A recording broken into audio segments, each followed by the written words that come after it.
भैया आज के इस कार्यक्रम का मुख्य उद्देश्य क्या था? उद्देश्य ये था ममता बनर्जी के द्वारा जिस तरह हिंदू अस्मिता को लूटने का काम किया जा रहा है, संदेश खाली में जिस तरह से उसका एक अपना खान वहाँ पर उसने लंबे समय से लोगों को बंधक बना के रखा हुआ था और वहाँ की महिलाओं का शोषण कर रहा था। महिलाओं को अपने कार्यालय में बुला करके उनसे बोलता था कि हमारा मनोरंजन करो और हमारे कार्यालय में बैठो। वो बेचारी 12-12 बजे रात तक वहाँ बैठी थी, उनको वापस नहीं भेजता था। और ऐसे व्यक्ति को ममता बनर्जी के द्वारा पूरी छूट दी गई थी। लंबे समय से वो ममता बनर्जी के लिए वोट बैंक बना हुआ था, लेकिन ममता बनर्जी ने कभी इस बात की चिंता नहीं की कि मैं भी एक महिला हूँ और महिलाओं के साथ जो अत्याचार हो रहा है उसको रोकना चाहिए।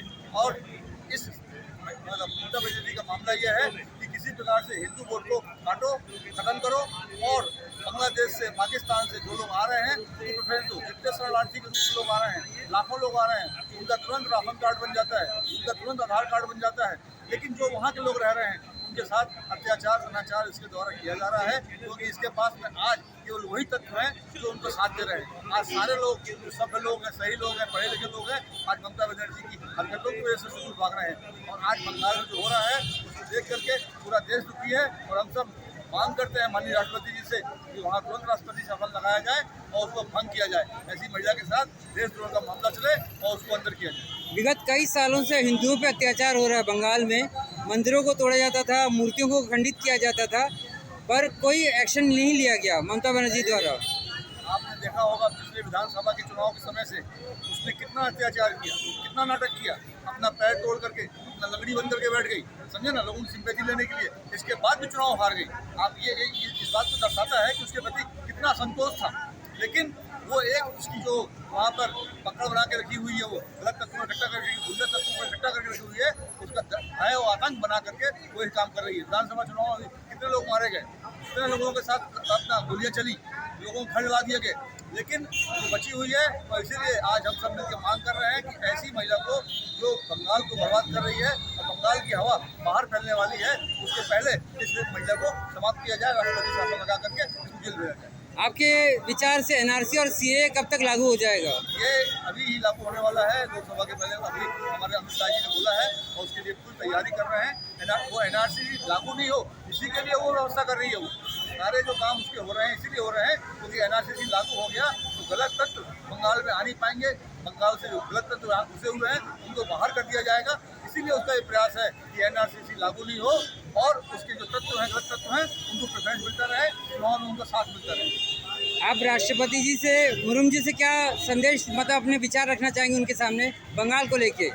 माननीय मोदी जी से मेरा आग्रह है कि उसके खिलाफ में होम मिनिस्ट्री को लगा करके और सख्त से सख्त कार्रवाई की जाए। जो गलत तत्व हैं जिनको पाल के रखी हुई है, जिनको संरक्षण दे रही है, उन सबको गिरफ्तार किया जाए और गलत तत्वों से जो वहाँ पर व्यवस्था बिगड़ रही है, वहाँ के लोग दुखी हो रहे हैं, महिलाएं दुखी हो रही हैं, युवा दुखी हो रहा है, आज आम जनता वहाँ दुखी है।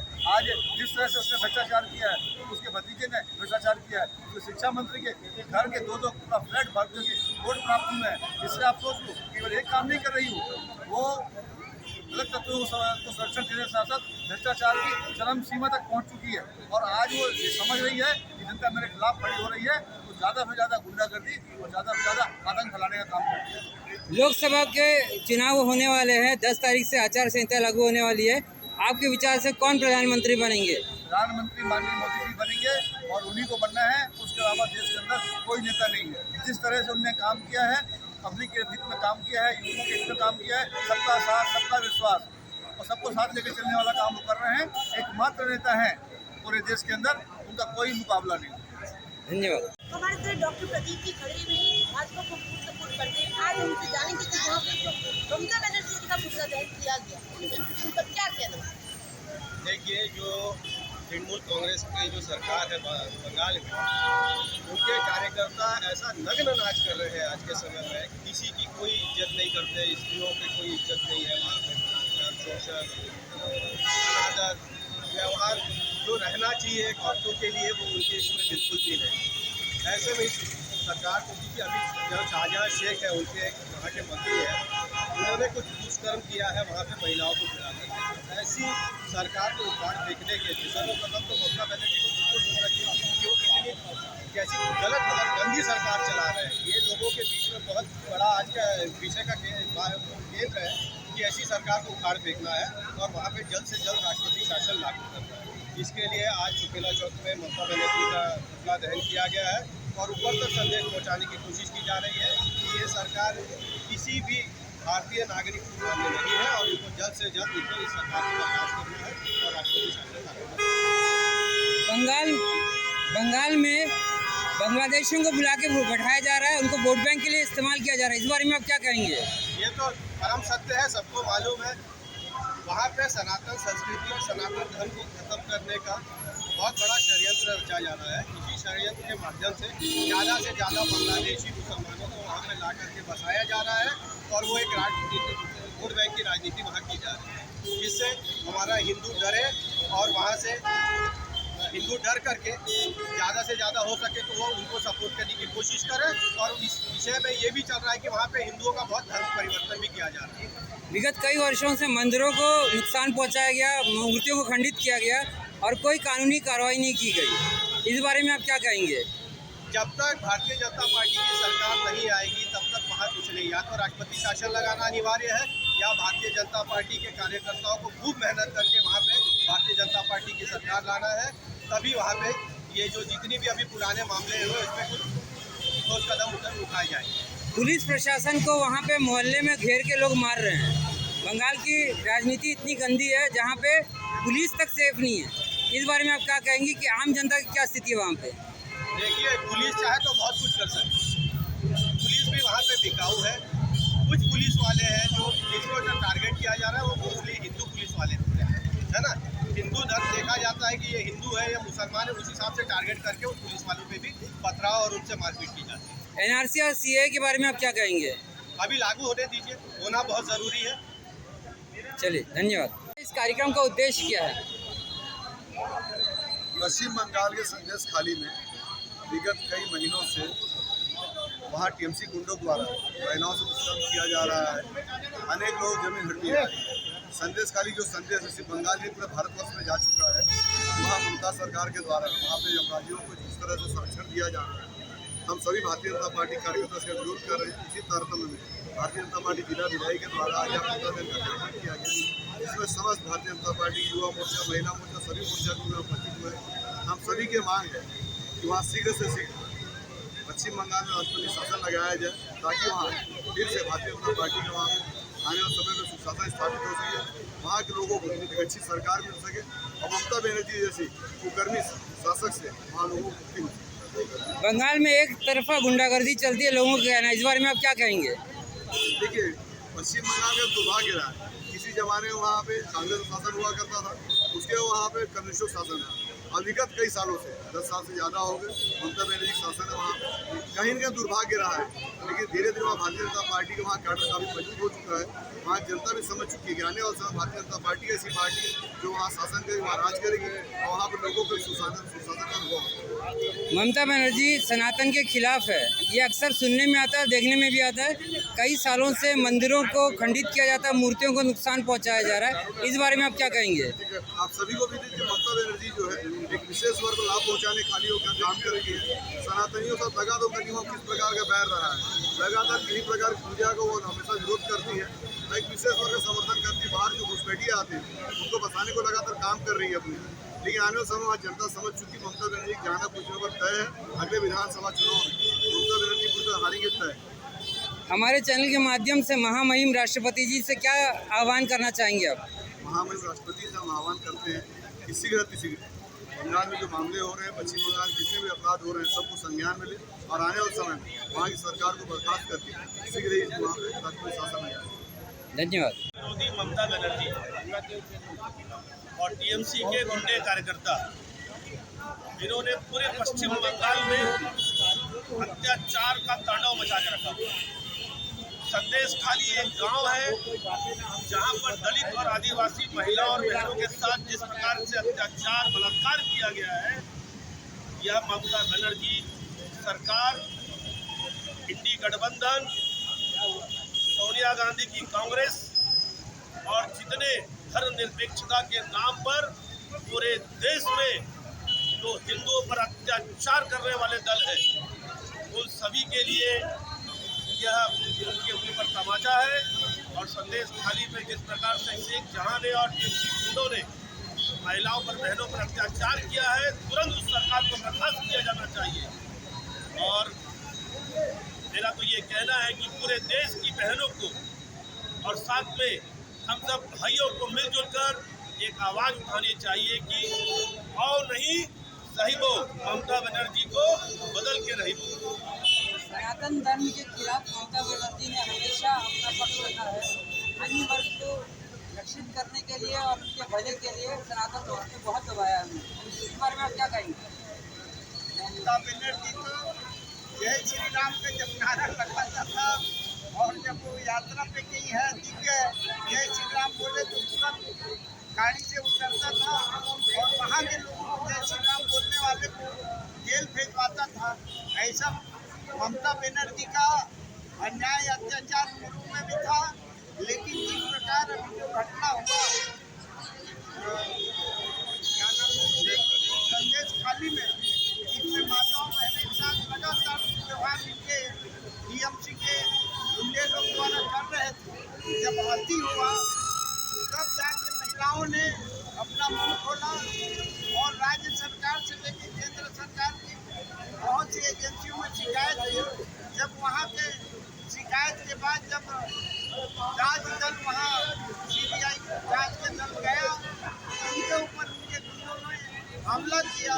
जब सीबीआई द्वारा जब शिकायत किया गिरफ्तारी की, लेकिन ममता बनर्जी के संरक्षण में 55 दिन तक शेख जो नाम का गुंडा है, वहाँ का आतंकवादी टाइप का कार्य है, उनको जब हाई कोर्ट ने लगातार निर्देश दिया कि उनको तत्काल गिरफ्तार हो, 55 दिन के बाद में तुरंत ममता बनर्जी के संरक्षण में जब थे कल परसों गिरफ्तार हुई। और इस प्रकार की अलग लगातार उनके हिंदू विरोधी कार्य हमेशा रहा, एक वर्ग विशेष जो हमेशा सपोर्ट करता रहा और उन्हीं के माध्यम से सत्ता में काबिज रहा और ऐसी सरकार को तत्काल बर्खास्त करके वहाँ राष्ट्रपति शासन लागू करती है और इस प्रकार की ऐसा मेरा मानना है। ये कहा जाता है कि ममता बनर्जी का असली नाम मोमिन बेगम है। उन्होंने हमेशा सनातन की खिलाफी किया है, जो भी किया है। और आप एनआरसी के बारे में आप क्या कहना चाहेंगे? ये सिटी अमेंडमेंट एक्ट अब भारत में लागू होने वाला है। अब केंद्र सरकार के गृह मंत्री आदरणीय अमित शाह जी ने कहा है कि चुनाव आचार संहिता के पहले भारत सरकार CAA लागू करेगी। मैं इसका समर्थन करता हूँ।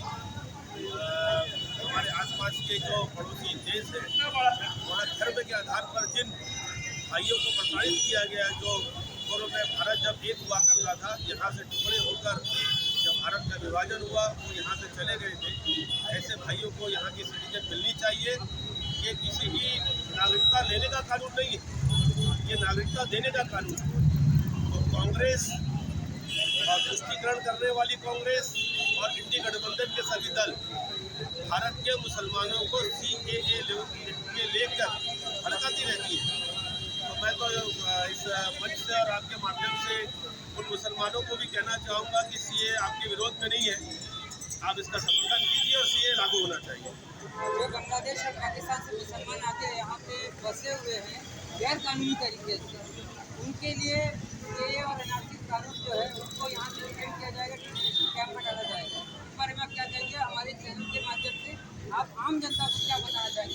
देखिए, मैं फिर से इस बात को दोहराना चाहता हूँ, CAA किसी की नागरिकता लेने का कानून नहीं है, CAA नागरिकता देने का कानून है। अगर भारत सरकार ने एनआरसी और CAA के बारे में गहन अध्ययन करके भारत की संसद में उस बिल को पास किया है, इसका मतलब यह है कि भारत के लोग भी एनआरसी और CAA को लागू करना चाहते हैं। रही बात, मैं फिर से आपके चैनल के माध्यम से बताना चाहता हूँ कि ये कोई इस्लाम विरोधी नहीं है, ये कुटिल बदमाश ऐसे इंडी गठबंधन के लोग जो भारत को हमेशा बांट कर रखना चाहते हैं, वह एनआरसी और CAA का विरोध करते हैं। जिनके बहकावे में आकर मुस्लिम जो बहन और भाई हैं वो इसका विरोध करते हैं। मैं फिर से आपके चैनल के माध्यम से आह्वान करता हूँ, CAA नागरिकता देने का कानून है, नागरिकता लेने का कानून नहीं है, इसको लागू होना ही चाहिए। आज के इस कार्यक्रम का मुख्य उद्देश्य क्या है? आज के इस कार्यक्रम का मुख्य उद्देश्य प्रदेश के कोई भी ऐसे मुख्यमंत्री हो या आयाती हो और अत्याचारी हो, बलात्कारी हो, एक्चुअल में वो महिला है और महिला हो के नारी शक्ति पर अत्याचार, बलात्कार और जमीन को हड़पना, छाया हड़पना, घर ये कर को हड़पना, एक एक्चुअल में देखा जाए तो महिला नाम से कलंक है। और ऐसे मुख्यमंत्री जो महिला हो तो महिलाओं पर अत्याचार कर रहे हैं, यह सबसे बहुत बड़ी शर्म की बात है। और ऐसे मुख्यमंत्री को तो पता ही इस्तीफा दे देना चाहिए। अगर थोड़ा सा शर्म आया है तुरंत इस्तीफा दे के अपने आप को बताए कि नहीं, मैं ये मेरे से इतना अनर्थ हो गया कि अब मैं जी नहीं सकता दुनिया में। देश की दुनिया की तो भारी है। ये अनर्थ पहली बार नहीं हुआ पश्चिम बंगाल में, इससे पहले भी सनातनियों के साथ, हिंदुओं के साथ अत्याचार होते आए हैं, होता अभी भी हो रहा है। और ये पहली बार नहीं हुआ है जो हिंदू के साथ, महिलाओं के साथ ये घटना या दुर्घटना घटी गई है। ये जानबूझ एक साजिश के तहत किया गया। इस बारे में आप ममता बनर्जी को क्या कहना चाहेंगे? बिल्कुल आपने सही कहा है। ये एक जानबूझ के एक सुनियोजित षड्यंत्र है ताकि हिंदुओं को, खासकर हिंदुओं को, और जो भारतीय जनता पार्टी की माइंडेड है और दूसरे माइंड के आदमी हैं उनको निकला जाए, मारा जाए, भगाया जाए और बांग्लादेश से बाहर से ला के अपना वोट को सालिट करके फिर से अपना सत्ता कायम रखने के षड्यंत्र की तरफ ये कर रहा है। ये ज़्यादा दिन चले, इसको तुरंत राष्ट्रपति शासन में आके हटाना चाहिए। कि सेंट्रल गवर्नमेंट से, मोदी से प्रधानमंत्री होने के नाते, भारतीय जनता पार्टी सिपाही होने के नाते मैं तो प्रार्थना करूँगा तो जितना जल्दी पद से हटा दे। ऐसे प्रतिनिधि की आवश्यकता नहीं है, वो ऐसे प्रतिनिधि की आवश्यकता है जो जनहित में काम करे, जनता का कल्याण करे, ऐसे जगह आगे ऐसे। ये कहा जाता है कि बांग्लादेश के साथ बंगाल को, पश्चिम बंगाल को जोड़ने की तैयारी की जा रही है। ममता बनर्जी इस्लामिक देश बनाने की तैयारी कर रही है, एक इस्लामिक राज्य बनाने की तैयारी कर रही है बंगाल। इस बारे में आप क्या कहेंगे? बिल्कुल आपने सही बोले हैं। इसमें एक्चुअल में ममता बनर्जी देखा जाए तो वो भी मुसलमान है और ऐसे मुसलमान हैं जो हिंदुओं का अत्याचार करते ही करते हैं। बाहर से उनको उसके लिए फंडिंग आता है और उस फंडिंग के माध्यम से वो देश को बेच के अलग राज्य, बांग्लादेश राज्य बना के कमरा उसमें उसको वहाँ का शहंशाह बनना चाहता है। ये हो नहीं सकता। भारतीय संविधान संघीय संविधान है, इसको ये नहीं भूलना चाहिए। आज 5 साल तक पद में रहेगा, पब्लिक उनको ज़्यादा दिन सहन नहीं कर पाएगा। और इतना दिन अगर सहन कर लिया, देखिए कोई भी चीज़ की सीमा होती है, कोई रबड़ को उतना ही दानो जितना फूट जाए, नहीं तो फूट जाएगा, पब्लिक फूट जाएगा उससे। और आने वाले इलेक्शन में मुख्यमंत्री तो छोड़, पार्टी के लायक भी नहीं रहेगा। धन्यवाद। एक सेकंड।